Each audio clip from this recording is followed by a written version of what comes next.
Merhaba, bugün sizlerle tarihin en büyük gezginlerinden birine, İbni Battuta'ya ve onun 28 yıllık inanılmaz macerasının sadece küçücük bir kısmına Hint Okyanusu yolculuğuna odaklanacağız. Hadi gelin bu nefes kesici serüvene birlikte bir göz atalım. Peki, bu yolculukta rotamız nasıl olacak? Önce her şeyin nasıl başladığına bakacağız. Sonra Yemen'in hareketli limanlarına, oradan Swahili kıyılarına ve Umman'a uzanacağız. En sonunda da tüm bu gördüklerinin onun dünyaya bakışını nasıl kökünden değiştirdiğini anlamaya çalışacağız. Ve macera başlıyor. Takvimler 1330'lu yılları gösteriyor ve İbn Battuta kendini bilinmeyene doğru bir yolculuğun tam ortasında buluyor. O anı bir gözünüzde canlandırın. Fırtınalarla dolu, tehlikeli bir denize açılıyor. Bu, kelimenin tam anlamıyla bilinmeyene yapılmış cesur bir atlayış. Yol boyunca ölümle defalarca burun buruna geldiği bir serüvenin sadece başlangıcı. Ve yolculuğun ilk büyük durağı doğunun zenginliklerine açılan o kadim kapı, Yemen. Burası onu bambaşka bir dünyayla tanıştıracak olan yer. Bakın burası çok ilginç. Yemen'in zenginliğinin iki farklı yüzünü görüyoruz. Bir yanda tarımın kalbi olan suyu ve meyvesi bol bereketli topraklar, diğer yandaysa tek bir ağacın bile olmadığı ama tamamen ticarete dayalı, inanılmaz bir zenginliğe sahip bir liman. O dönemde Aden'de yoğunlaşan servetin boyutunu bir hayal edin. Yani tek bir kişi bugünün devasa kargo gemilerine bedel bir geminin ve içindeki her şeyin sahibi olabiliyordu.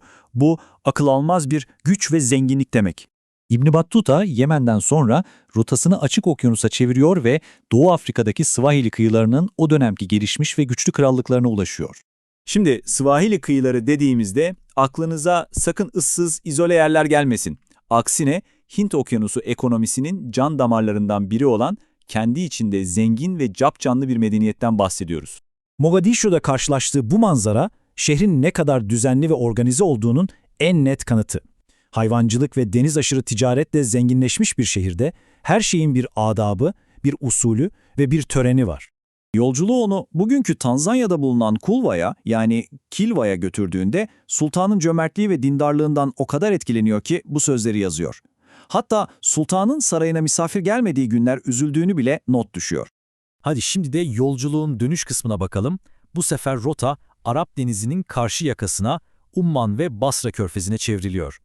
O dönem Umman'ın en kilit limanlarından biri Zafar. Neden mi? Çünkü Hindistan'a en iyi atları satıyor ve belki daha da önemlisi o zamanlar bilinen dünyanın her yerinde aranan inanılmaz değerli bir ürün olan buhurun ana kaynağı burası.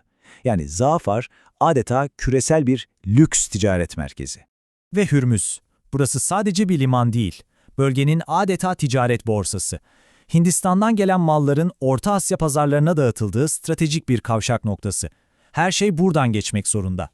İşte o dönemde bölgeye muazzam bir zenginlik getiren inci avcılığı da tam olarak böyle. Son derece organize bir şekilde yapılıyordu. Her şey titiz bir sistemle işliyor ve en sonunda devlet yani sultan bu zenginlikten en büyük payı alıyordu. Peki, tüm bu yolculuk, bütün bu gördükleri bize asıl ne anlatıyor? Yani yolculuğunun sadece bu küçük kısmı bile 14. yüzyıl dünyası hakkında ne gibi ipuçları veriyor? Buradan çıkaracağımız en temel ders aslında şu. O dönemde dünya bizim sandığımız gibi birbirinden kopuk ve uzak topraklardan ibaret değildi. Aksine Avrupalıların sahneye çıkmasından yüzyıllar önce kendi içinde tıkır tıkır işleyen, küreselleşmiş bir ekonomi vardı. Yani aslında devasa tıkır tıkır işleyen bir ağdan bahsediyoruz. Afrika'daki krallıklar Hindistan'la, Yemen limanları Mısır ve Doğu'yla, Basra Körfezi ise Orta Asya'yla ticaret yapıyor. Ve tüm bu ağı birbirine bağlayan şey ise her yıl düzenli olarak esen muson rüzgarları. Ve bu muhteşem yolculuğu, tarihin belki de en büyük gezgininin mirası üzerine düşündüren bu son soruyla noktalayalım. Aradan geçen 700 yıla rağmen onun o bitmek bilmeyen merakı ve farklı olanı anlama çabası bugün bize ne ilham veriyor olabilir?